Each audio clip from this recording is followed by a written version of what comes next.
you had what many people want. A very good job, a government job, good income, good benefits, good pension. It all, yeah. What changed? Why go all in on real estate? I was not happy waking up at the crack of dawn, working till it was night, missing Christmases, being a correctional officer. There were things I was very good at. There was things about the job that I did love, the stability, the consistent income. So the lifestyle for me wasn't there. And if anyone knows me from the 10 years that I did working on the floor in corrections, every year, every day I was working towards getting out.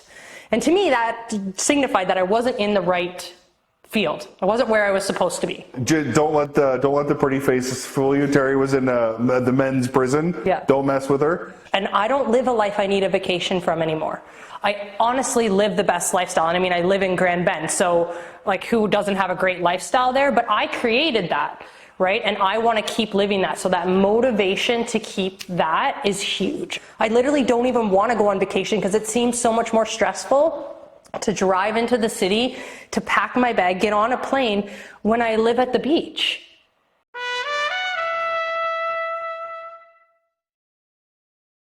What's going on? Kyle Ford here. We're here at The Hard Truth. We're going to dive into a great real estate conversation with Terri Legault. Hi, Terri. How are you? Good, good. Thanks for having me. Great. So Terri is not only a real estate investor, not only a mortgage agent. She happens to be my sister as well. So Terri and I have been in business for many years together, and I wanted her to share her real estate story because it's a different real estate story and that a lot of people have. It's got some different nuances to it, but I think some amazing lessons and some amazing different ways that people can get into real estate that maybe they didn't know. So let's start with, tell us about how you got into real estate investing. I mean, did you go to the seminar? Did you? No, Kyle went to the seminar because it was on my birthday, and he was really upset because I wouldn't go. And in the end, called me and said, well, whether you like it or not, we're probably going to be involved in this, so we got to figure it out and get you caught up to speed. But ultimately, it was you that I think saw that light, brought it to Mom and I, and said, we've got to do this as a family. And not because we were low income or struggling, but simply because we wanted to build wealth together, and we wanted to see Mom ultimately retire. Maybe now we look back to support us, but ultimately retire in a comfortable living because she was a single woman. Right. So how were you involved? So I went to the seminar. Mom had some money. What was your involvement? How did you help build the business? I was essentially the financial partner because although Mom had still good credit and good income, it wasn't quite enough to get into real estate at the value that we needed to. So I came on as another income qualifier and as at a great credit score and a T4 income, which is very easy to work with mortgages. And every bank wants you. Yeah, so there was many years where Terri and Mom's conventional income was what allowed us to qualify, and my time and expertise to do the work. So while Terri and Mom were at work qualifying for the mortgages, I was at work on the properties. So this is a different way to get into real estate where people talk about credit, how you can use credit and income without actual dollars to get into real estate. Yeah, you had the time, I didn't. I had the qualification, you didn't. And so that pair together worked really well to get started. So when in the early years, I mean the first several years, it was a fairly, I would say, passive investment for you. Very passive for me. You weren't getting tenant calls. You weren't going to the property for fixes. No, we had a loose agreement being family where that if there was something you needed and you didn't have the time or the capacity to do, I would try to handle on the back end. Like my days off with shift work, I could make phone calls to the utilities to set up bill payments, or I could make calls to a repair person for the property, and you might have been off gathering, doing due diligence on our next acquired property. So we had a loose agreement there, and I would say that's one of the most important things about a partnership, especially with family, is having those roles kind of figured out. For us, we started very loose, but we didn't know. There was a lot we didn't know when we started. We kind of just went all in and sorted it out from there. Well, what's funny was we're going to buy these 2 triplexes, and then a year later we're going to buy this, and then we're going to buy that. And what started off as we're going to do a couple of properties turned into what ended up being a fairly large business. Yeah. So so I was out running around doing all this property stuff. You were at work. I was a very good job, a government job, good income, good benefits, good pension. It all, yeah. What changed? You know, you had what many people want. You have the stable job, stable income. Why go all in on real estate? What was the change? I was happy doing any of that. Right. Like ultimately, okay, there's probably a few of you out there who are, but most people who are in that kind of job, like I didn't love being a correctional officer. There were things I was very good at. There's things about the job that I did love, the stability, the consistent income. That was fine, but ultimately on a day-to-day basis, I was not happy waking up at the crack of dawn, working till it was night, missing Christmases. So the lifestyle for me wasn't there. And if anyone knows me from the 10 years that I did working on the floor in corrections, every year, every day I was working towards getting out. And to me, that signified that I wasn't in the right field. I wasn't where I was supposed to be. So many people who have that stability and the golden handcuffs say that they feel like they're in jail. Terri was in jail. Yeah. On the right side of the bars, we'll say. Yeah. So Terri was actually in jail. So that very negative environment. It is. I mean, I made positives out of it. I got involved in more things. I did the tactical team. I did health and safety. I did things in there that were more geared towards me and what I like to do and the involvement. But ultimately, you said it, I was in jail, and you're doing a life sentence even when you work there, just looks a little different. So don't let the pretty faces fool you. Terri was in the men's prison. Yeah. Don't mess with her. So you should know, right? The younger brother. So okay, so you know you want out. What was the change? What was the tipping point that said I'm not doing this anymore, I'm going all in on real estate?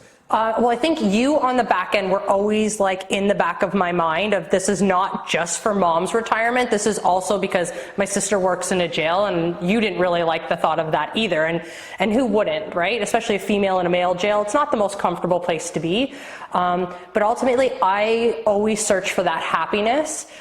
For me, kids changed that, and being available for my kids, being there for holidays, being there for after school sports, all those things. I knew that my lifestyle had to adapt and change. And ultimately, I wanted the freedom of picking what I did day to day. Whether I liked it or not, entrepreneurship was always in my blood. I still to this day don't even think I like being an entrepreneur, but it brings me all the things in my life that I want. Right? At the freedom of, I choose when I get up, I choose when I go to bed, I choose what events I miss or what events I'm there for. And I was looking for that happiness. Okay. So when you made the decision to leave, was there enough cash flow on the rental properties to replace your income? No, and I didn't want it to. Yes, there was cash flow there that I could have used, but I'm big into compounding my investments. So I did not want to touch any of that. I wanted that to continue to grow and be separate from what I needed to survive. However, that was a stability factor in my leaving, knowing that those funds were there. Right.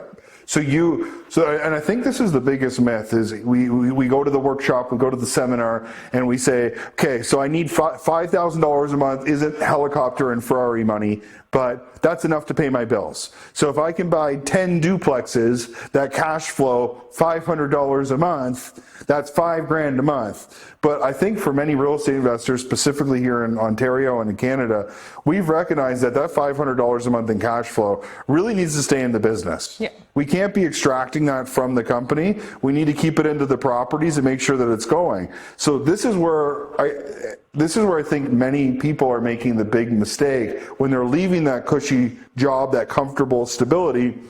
They're like, well, my real estate's going to just pay for it. I own properties. I'm going to live off the cash flow. Where I preach and what I talk to Terri and Mike about when they left is an earned income strategy. Now that can be, talk to us about, what you decided for your earned income strategy, what Mike did, how you guys have tied that in and tied it into real estate. So leaving the job, not necessarily taking another job, but earned income so your investments can compound. Talk to us about that. Yeah, and it comes down to also, you don't just want to have one stream of income if this is the kind of lifestyle you're looking for. 3 or 4 is ideal.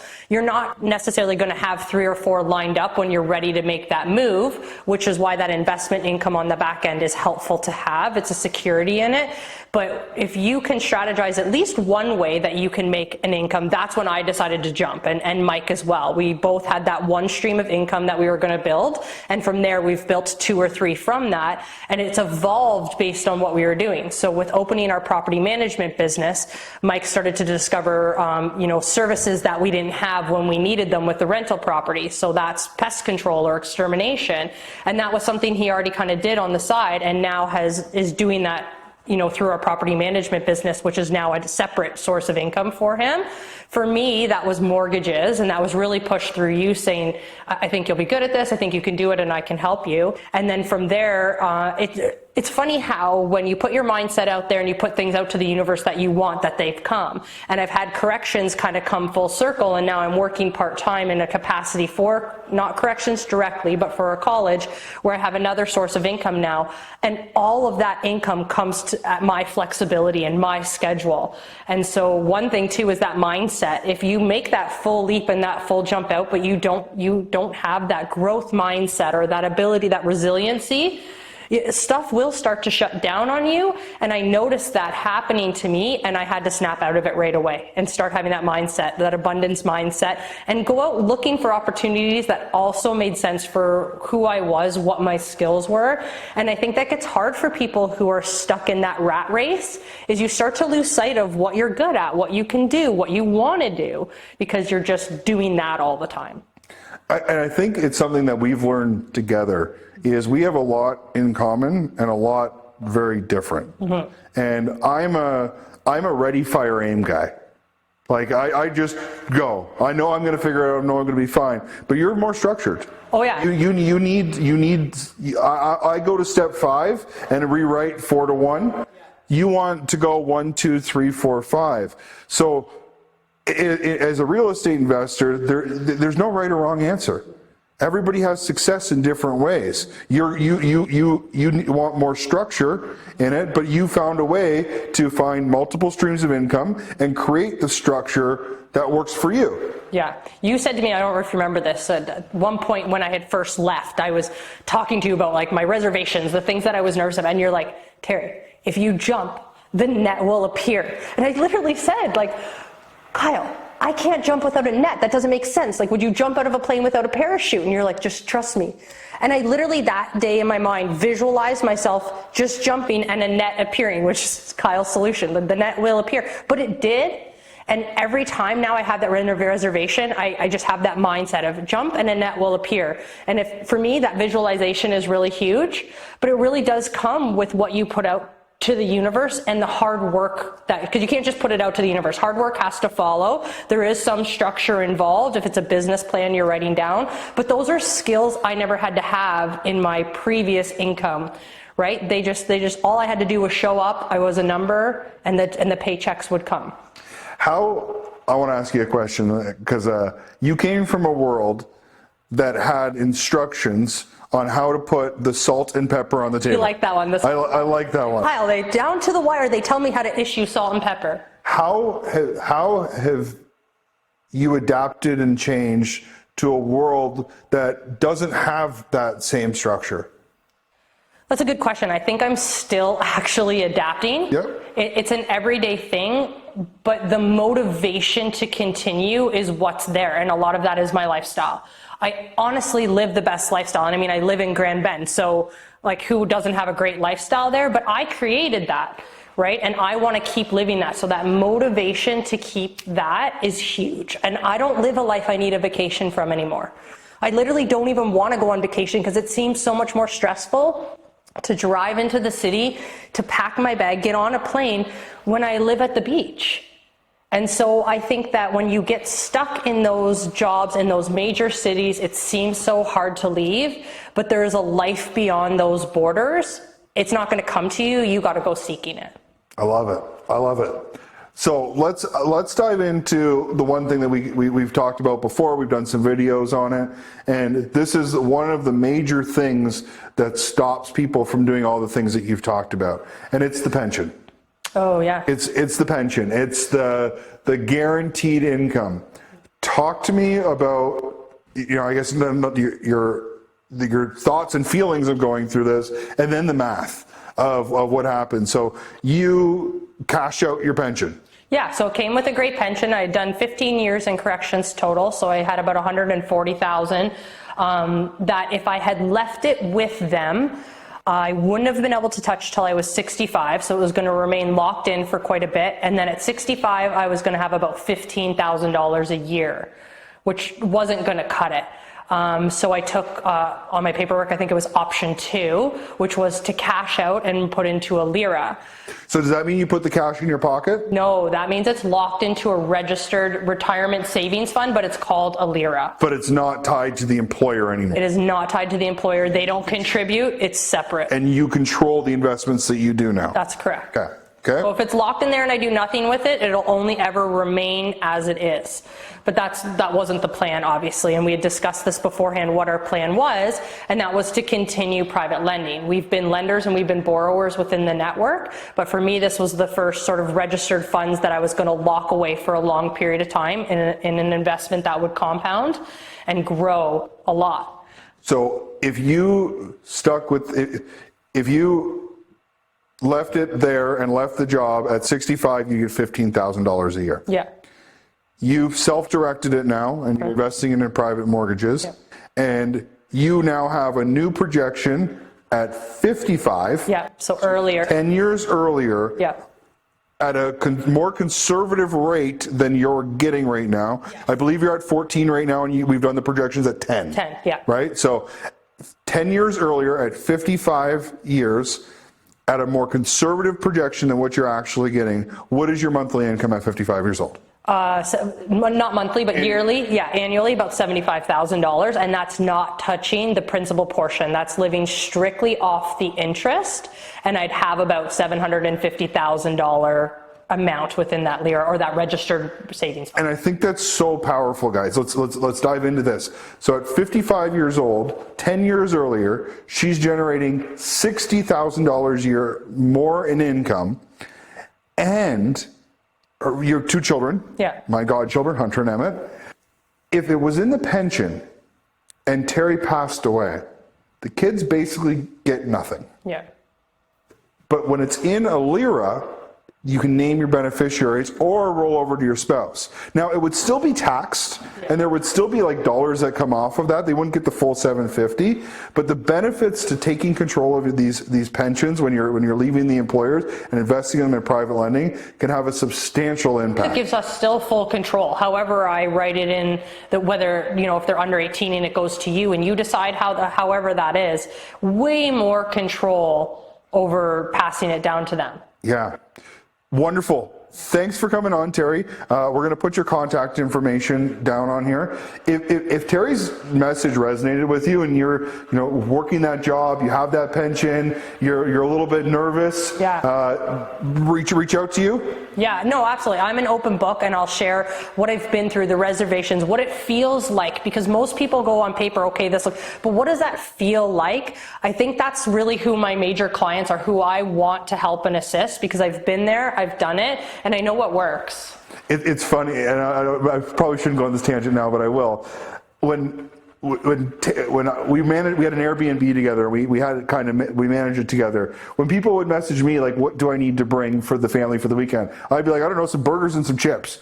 Like, you're going for and Terri would be like, well, you probably want to bring some chairs, some umbrellas, some sunscreen, and like the list was this versus this. So it's amazing. That's why I wanted to have you on here, because there's so many clients that are much more like you and need that additional detail and structure, and Terri's just amazing at going through that, and I really want to make sure my audience gets a chance to meet Terri and reach out and connect with her. It's so true. The client that doesn't have many questions, I struggle with, because I'm like, wait, but you need all this information and I want a data dump on them. That doesn't work for everybody, and that's where it's a great client with you, where there's clients who I need to know all of the details, and I love to share the details. I've thought about the details, I've laid them out, so I'm happy to deal with those clients. Love it.